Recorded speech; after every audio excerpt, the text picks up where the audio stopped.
Three, two, one.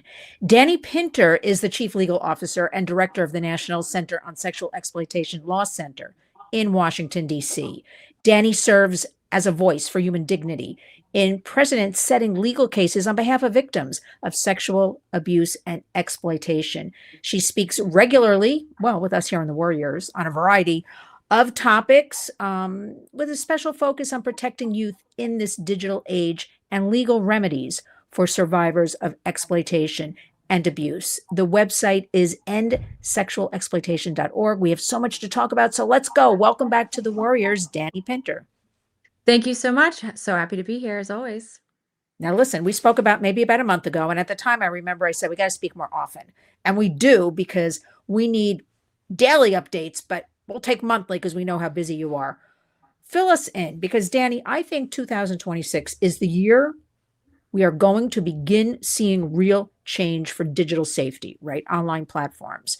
Tell us about, where should we start with all of this? We'll start with, I just read a terrific op-ed, which I'll put in the body of this video, that you wrote for The Hill a couple of days ago about Section 230. We have to start for our Warriors.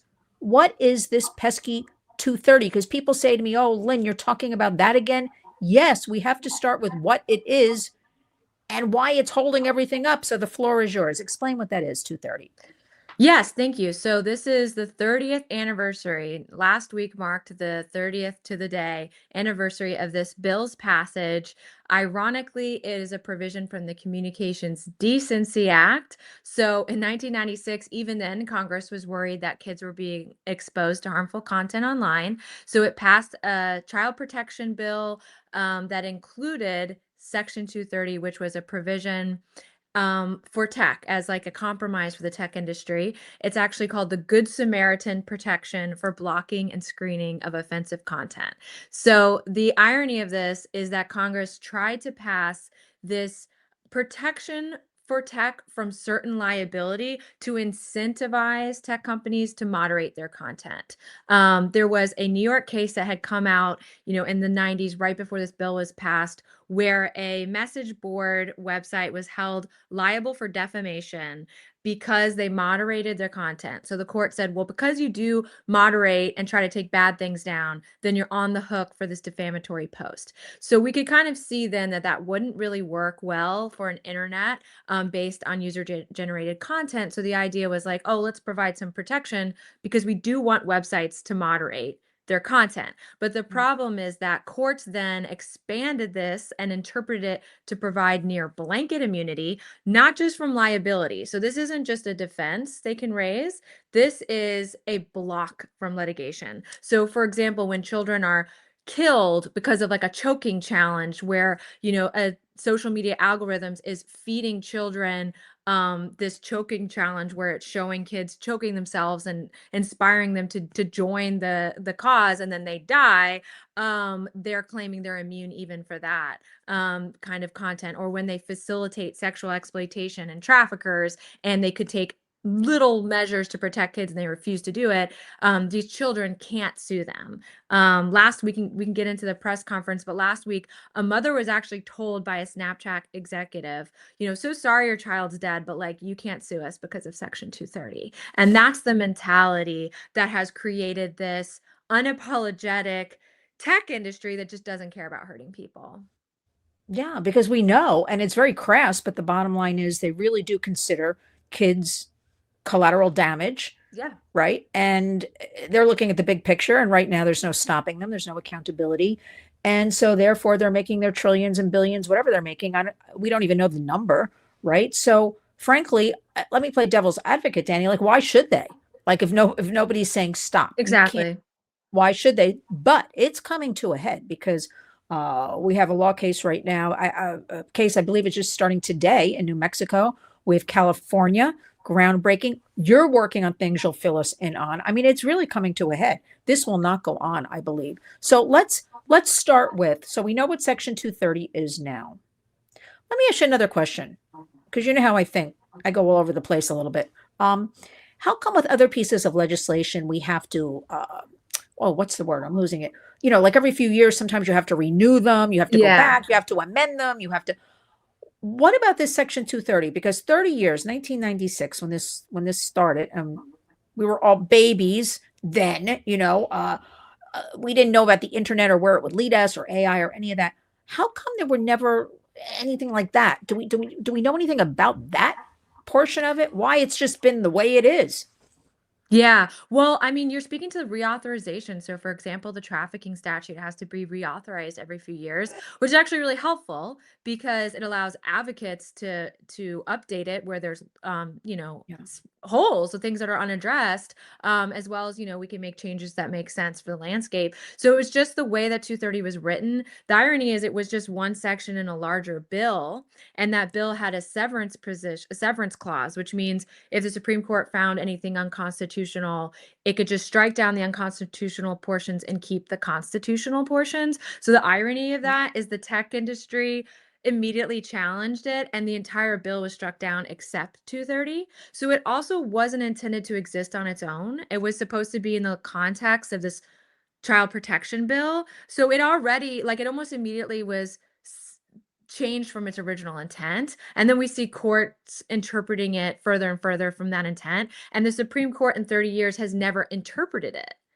So Wow. that's what's also strange. So Yeah. while it kept it as not, unconstitutional on its face, the court never interpreted what the language means and how it applies. Like, so for example, what instance does it specifically apply or not apply? That the Supreme Court's never taken a 230 case. So that's also pretty unusual because we see the court reviewing all kinds of legislation all the time. So it's unique. And that's what I like about this sunset strategy. It's a repeal and replace strategy because every time we've tried to update 230, big tech comes in with millions of dollars and their army of lobbyists and disrupts the whole process. And it's so unfair.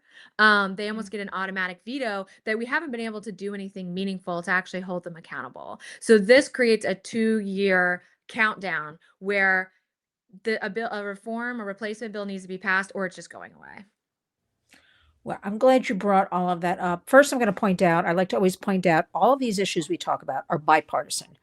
Yep. I mean, child safety, digital safety, family safety, it's all about being safe. We love tech, right? There are a lot of ethical, good tech people. We're not talking about that. We live in a digital world, but at the same time, we are demanding that we keep kids safe. I mean, and keep all people safe. I mean, I don't think it's that hard. I think we could really do both. Um, okay, now let's get into what happened last week on Capitol Hill that you were very much a part of. I was afar in a faraway place, or I would have been with you. I was cheering you on. And because I have always maintained in the back of my mind, until we do something, no matter what we work on with child legislation, big tech, until we really address this, Section 230, we're not going to get anywhere. So I'm so happy that all of this is happening and you're at the forefront. So explain what happened last week on Capitol Hill. So it was a press conference brought about by Senator Durbin and Senator Graham. So bipartisan effort because those two senators co-sponsor a sunset 230 bill. And so what that bill says is that in 2 years, 230 will be repealed. And the point of that strategy, so it's a simple law, it just says 2 years, it'll be repealed from the federal code. And the strategy is that we can then come up with something that makes sense. Because to your point, we do care about tech. We live in a digital world, which has a lot of benefits. But the original intent of 230 was to provide, I mean, truthfully, artificial protection to a new industry. We didn't know what it would look like. And it just doesn't make sense 30 years later that this is not new. This is the most powerful industry in the world. It permeates every aspect of our lives, which Congress couldn't have anticipated, and functions vastly different than Congress could have anticipated then. What was powerful about this press conference is Senator Durbin's office was there. He spoke about why we need to update the law. There was even a former Speaker of the House. I think his name was Dick. I can't remember his last name, but it was powerful to hear him speak because He was Speaker of the House at the time that 230 was originally passed. And so Mm. he voted for it. So he spoke about it from the perspective of someone who supported it at the time, but passionately believes it needs updating now. And what was also exciting is that actor Joseph Gordon-Levitt was there and speaking in support of sunsetting 230, speaking as a parent and also, a media figure who understands the importance of media and free speech, but that child safety is not going to be existent until there can be some accountability from tech. And we also heard some moving stories from parents, as well as advocates like me from the National Center on Sexual Exploitation and also the Center for Countering Digital Hate spoke as well. Yeah, I was actually glad. I used to kind of fight about, about this, using an influencer or celebrity as a face. But Danny, I think we have to do anything we can do that will Yeah. bring awareness, get to the front of the line, bring media in, anything right now, because this is an American crisis with our kids. I mean, kids are literally dying. Okay. So we have to do that. So I was very happy to see him stepping up and also as a parent. And I like to see more of these influencers. Can you imagine if we had more of them just lending themselves to a press conference or using their platform to, promote this or using themselves, as a parent? We need more of that. We're not having enough of that. So we're trying to push a little now in that direction. I used to fight it, but now I'm like, anything it takes to get there, to get the word out. Okay, now, um, what do you think now? We had the press conference. We've got all this talk. We've got different things going on. I know you have something going on with a Twitter case. Can you share anything about that? Because Yes. I feel like all of a sudden things are exploding all around us. What's happening with that case? Yes, and I agree. 2026 is the year for child safety online to finally happen. Yes. We exciting court cases, momentum in Congress, like we talked about with Sunset 230, and then we are proud to say we filed a petition to the Supreme Court on Friday. So hopefully it'll hit the Supreme Court docket today. But we filed a petition to the Supreme Court asking the court to review our case in Twitter. So we represent two 13-year-old boys who were sextorted first on Snapchat. Child sexual abuse material was made of them. So this is illegal child pornography. It was distributed all over what was then called Twitter. It's now X, but all over Twitter at the time. One of the children stopped attending school. The other was contemplating ending his own life, and was actually in a dialogue with Twitter. So this young boy was begging Twitter to take it down, telling Twitter that he was only 13, that this was extortion and blackmail. And Twitter actually responded and asked for his ID and then told him, "We've reviewed the content. We don't find a violation of our policies and we'll take no further action." In other words, they affirmatively chose to continue distributing child pornography, which is illegal. And astounding as that is, the Ninth Circuit Court of Appeals, which is second to the Supreme Court and highest court review you can get, said that, yeah, Twitter is immune under Section 230 for its own actions of refusing to take down that child pornography. I don't even know what to say. So, I mean, it's just the most, you couldn't write this stuff, if you're trying to write a Hollywood script. It's just unbelievable trying to protect kids. But again, it's Section 230. I mean, that's what So everybody going back to, right? exactly. And so that's why we're petitioning the Supreme Court, because as I mentioned before, the Supreme Court has never interpreted 230 or just delineated its application. And so, of course, we have no guarantee the court will take our case, but the court has signaled that it is skeptical of the current broad interpretation, particularly when it comes to child exploitation, and that it plans to review a case if the right case comes along. So we hope ours is the right case. We think the clear-cut nature of our facts, we're not getting into complicated technical features of the platform for this case. We're just talking about specifically what Twitter knew and what it chose to do with that knowledge. And we actually have an email, which most survivors and victims don't have. We actually have an email from Twitter about exactly what they knew and what they chose to do. So we hope that provides a vehicle for the Supreme Court to at least start somewhere. Like, does 230 really immunize a platform for its own decision to distribute illegal material? We think there's no way. So we hope the Supreme Court will review our case. Yeah, I'm putting out the warrior vibes right now. Of course, it's going to review your case because this is just unacceptable. And don't you feel, Danny, like we know so much more than even a year ago? Like so Yeah. many more people are stepping up. Even media is covering things more. You can't, go online without seeing some sort of story. Most of the stories I see about kids running away or kids missing, if you read between the lines or they actually put it in the article, it'll be like they met somebody online. Yeah. They don't go into it too much, or they met them on Roblox. It's always pretty much related to online. So it's what we have to do right now. It cannot go on anymore. So let me ask you, what can let's talk about everyday warriors, parents, right, caregivers. So they're hearing all of this. What do you think in the immediate future? Like, what do you think they can deduce from all of this? What it'll really mean for them? Because they're always telling me they're overwhelmed. They can't watch everything online. They do talk to the kids, but things still happen. What could be the real big change here for them that would help them, the overwhelmed parents? Yeah. Well, I'm so glad you said that. I mean, there's two things because you kind of mentioned this in the beginning, and it's true that Section 230 is kind of, it sounds boring, it's technical, it's hard. People don't want to engage with it, which I get. But I think parents need to internalize that the reason you're so stressed out and can't keep up with these technologies is because of this law, and Yeah. you needed to change. Because, for example, we trust our American products to be safe because we rigorously um, crack down on consumer safety in every industry except the tech industry. And I think that's something that Americans aren't really engaging with realizing that, we have seatbelts in cars and parts get recalled the second there's an indication that it would harm a consumer. But when it comes to the tech industry, people are confused by one, the technology is confusing, and that there's an element of speech wrapped in there. But the truth is that Section 230 is not the First Amendment. We have the First Amendment. Speech will always be protected in this country under the Constitution.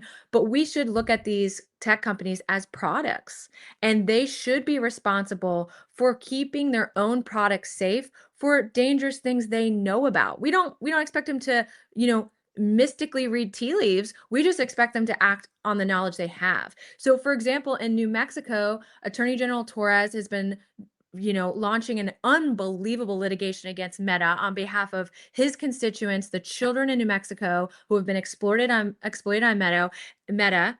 And that litigation is, I mean, he's my hero right now. It's unbelievable Yeah. and it's explosive. I just saw today that internal memos from that litigation reveal that Yes. 500,000 children a day were being targeted by predators on Meta platforms, and that's from their own internal data. So they knew that their products were facilitating 500,000 children a day being contacted by predators, but they wouldn't take the steps necessary to mitigate that. How can we accept that in this country? Because there's a dollar sign attached. It's a very crass, cruel answer, but it's always profit over people, unfortunately. Yeah. That's the bottom line. It's a horrible answer, but that's the truth here, right? Yeah, I posted that today. I was reading it, and also because we have the whistleblowers, and you brought up my next question. I was going to point this out, which you just reviewed for us. They're coming out of the woodwork from these companies, Yeah. and they're saying the harms were known. This was a product they knew the harms, right? They have these memos. I'm not a lawyer. You're the fantastic lawyer. I would think having these memos and this, knowledge, they knew what they were doing. It's got to hold up. It's got to be worth something. It's got to, play out in our favor for kids and families. I'm curious about the press conference. I want to go back to that for a minute. Was anybody there from big tech? I don't know. Not that I know of. No one at Big Tech spoke. I don't know if we had any lurkers in the room, but there was a lot of media. So it'll be interesting. I didn't see them react to it. I didn't see they were silent on it. But going back to, what can parents and everyday people do? It's let your representatives know you want Yes. this reform. You want this Section 230 reform because, you know, information has been reported that Meta, for example, employs like 7 lobbyists for every member of Congress. When the AI regulations were being rolled out, the tech companies collectively pooled $200 million to combat that. So that's what we're up against. We're up against hundreds of millions of dollars and an army of lobbyists. But at the end of the day, these representatives are human beings with kids. And if they hear from their constituents this overwhelming refrain that we want 230 reform, that's how we're going to win. And we're going to get that. Yeah, I want to go back on one thing because I get this. I got the pushback all weekend because I was posting about this. We know there's bots online. Bots, they have Yeah. cartoon faces and things, and like 0 followers. So I got this attack this weekend. I was posting about Section 230, and it's the same thing. Keep government, out of it. It's the parents' fault, the parents' responsibility. Free speech, which you touched on before. It's all of that. None of that is true, correct? Right. Like the irony is that 230 is artificial government protection for big tech. So like if you take Yeah. 230 away, that means the government isn't touching tech at all. Ironically. Yet they act like it's a move by the government to censor. I think that's disingenuous and it's just big tech talking points and propaganda. PR propaganda. You stole the words out of my mouth. And as you pointed out, they have so much money and they can afford a lot of lobbyists, on Capitol Hill. And we basically can't. But we've got Right. truth and facts on Truth. that's right. it. We have truth and facts on our side, right? And families and children on our side. So where will this go now? What will happen now? So this has been introduced, this piece of legislation. What's going to happen with it? Where does it go so the public can understand? Because apples and oranges, but we have worked at the Warriors. I think we're into our 5th year with Kids Online Safety Act, which is a little Right. stalled right now. We cannot afford to have this stalled right now. We need this to happen. So where does it go now? What are the next steps? So the next steps is the full Senate needs to vote on it. So it was introduced out of the Judiciary Committee, I believe. And now the full Senate needs to vote, which it's, positioned to pass easily with massive bipartisan support out of the Senate. So like COSA, the biggest hurdle is the House. And so that's where we all need to engage. And I know you activate your warriors. We will also provide easy 2-step, click a button, send a message to your representative type of action. But that's what we need to do is keep pressing on our representatives so that the House feels it has to pass this. There's no option. This is not one they can bury. We're not going to accept that. We want to get this thing done. Yeah. Danny, let me tell you what I'm a little bit afraid of. You want to hear what I'm afraid of? Yes. I'm afraid because this is how my mind thinks. Big tech, they have so much money and power, right? Yeah.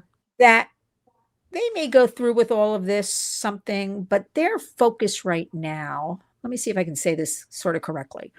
Their focus right now is AI, in my opinion, artificial intelligence. They're dumping, billions and hundreds of billions into it.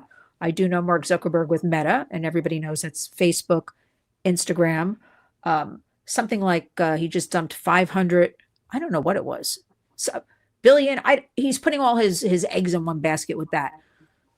I hope this isn't some sort of, okay, we'll let this go. We'll make some concessions. Maybe we'll get rid of the Section 230 because that unstoppable train is about to hit everybody in the face. Do you have any? I know I didn't present that exactly correctly, but do you have any thoughts on that? Because my mind is always with AI right now. That's what they're focused on, big tech. Yeah, I mean, I think your instincts are right that there is a shift. And I mean, if you even just watch the Super Bowl ads, there was like 5 AI related ads. It's like they want us all, like one was scary. It was about how your Ring camera will be integrated to so that they can mass use everyone's cameras in the neighborhood to search for a missing dog, which like sounds warm and fuzzy, but then you're like, wait a minute, so you could coordinate all of our Ring cameras to look for people and look for things like they want us to be desensitized to having their hooks in us at all times. And so I think that's something we like. I think you're right that there is a shift for the tech industry to be doubling down on AI and investing its efforts. And we saw that last summer with the multiple attempts to get, a preemption, Yes. federal preemption and things like that. So, and the moratorium. And so I think we just have to not take our eye off the ball. Like we want to get this done with 230, but that doesn't mean we ignore the AI threat, which right now I'm encouraged that states are taking action to Yeah. regulate AI in their state. And I think that's kind of the key because states can move much more quick than Congress. And as long as they're not federally prevented from doing so, let the states try different variations of regulating AI and let those challenges go up to the Supreme Court and let's see what works, what's constitutional, what's not. So, if you're involved in your local state politics, I think encourage your state reps to introduce state regulations to protect your state from AI overreach. Yeah, and I say the states have done a much better job actually than the federal government right now, Yeah, which is why with this AI, we don't want any preemptions. We don't want all of that right. erased. We don't, although their argument is I think their argument something like that's too confusing. We need one federal Oh, something please. standard or something. That doesn't work. Okay, we They're know talking is about artificial intelligence, but all of a sudden, like state regulations too complicated. can you I'm imagine? Um, Finish this up. What other buzz? What should we know about our warriors out there? Because they're really taking all of this, and I'm very happy about it, very seriously. I have endless grandparents writing to me, moms and dads as well. What about the schools? Are you hearing anything on your end? I'm very concerned about the schools because nobody I know across the country, when I ask teachers, students, parents, because there's a push to put AI into the classrooms, Hmm. uh, but nobody knows what that is exactly, or they've been given any kind of explanations about anything. You hearing anything about that on your end? I haven't heard about AI integrating in the schools. I would say that's a huge red flag. Yeah. But what I think hasn't got a lot of coverage that's positive is that dozens of school districts have actually joined the social media lawsuits in California. So that's really powerful because it's litigation on behalf of entire school districts that students specifically have been endangered and harmed by social media. So that means if they win those cases, that's going to be policy change that will affect everyone, not just Californians. So it's exciting to see schools get engaged in that litigation, and hopefully that will continue right throughout the country, and we'll have massive public policy change from the result of that litigation. I hope to see that. And then I'll just preview that Nicosi's Dirty Dozen list is coming up in March, Ooh. which will be a rundown of all the social media companies, how they're doing, right? That's our chance to kind of highlight the worst players and to give everyone an opportunity to do something, take action to make change on that exact point. So Hmm.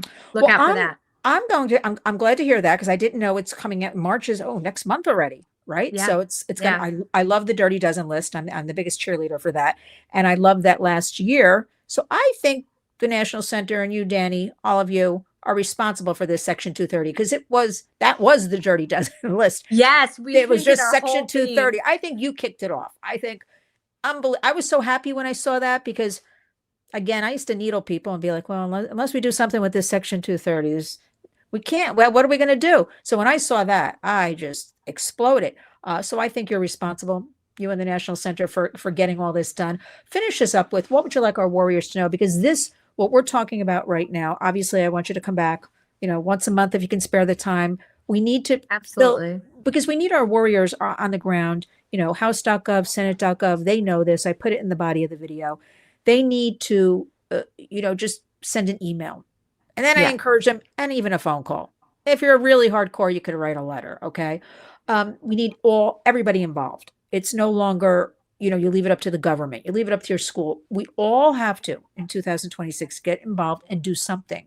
And at the Warriors, we use everything from the National Center on Sexual Exploitation, all your fantastic, studies and research and your take actions. So that's what I pass on to our Warriors. So they're very familiar with Nkosi. What do you want to leave them with? Because this is all such excellent news. I really feel very empowered today. I think so much good is happening, right? Out of all this pain and anxiety and chaos. What else would you like to leave, for them to think about with all of this? Yeah, I think they should feel encouraged that the momentum is behind Yeah. us and that we just need to collectively keep that momentum moving forward, which isn't hard.